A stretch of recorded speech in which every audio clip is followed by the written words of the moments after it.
আসসালামু আলাইকুম ভিউয়ার্স। আমাদের সেই চিল পাখির ছানা দুটো দেখতেই পাচ্ছেন। আমাদের ভিডিওগুলো সবাই দেখেন, কেউ লাইক শেয়ার সাবস্ক্রাইব কেউ করতেছেন না। আশা করি সবাই লাইক শেয়ার সাবস্ক্রাইব করে আমার এই নতুন চ্যানেলের পাশে থাকবেন। তো বরাবরের মতো এখনও চিলের বাচ্চাগুলো খাওয়াবো, আপনারা সেই ভিডিওটা দেখুন আর অনুভব করুন।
এই চিলের বাচ্চাগুলোর জন্য আপনারা সবাই দোয়া করবেন।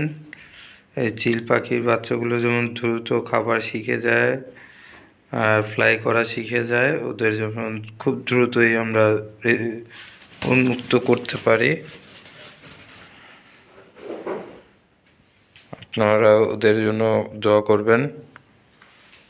ইনশাল্লাহ আমরা আশাবাদী ওরা খুব দ্রুতই খাওয়া শিখে যাবে এবং উড়োও শিখে যাবে। তো খাওয়া আর উড়া শিখে গেলে আমরা ওদের উন্মুক্ত করে দেব। সেই ভিডিও আপনারা ইউটিউব চ্যানেলের মাধ্যমে, ইয়ামিন বার্ড হাউসের মাধ্যমে দেখতে পাবেন। আজ এই পর্যন্তই। আল্লাহ হাফেজ। আসসালামু আলাইকুম।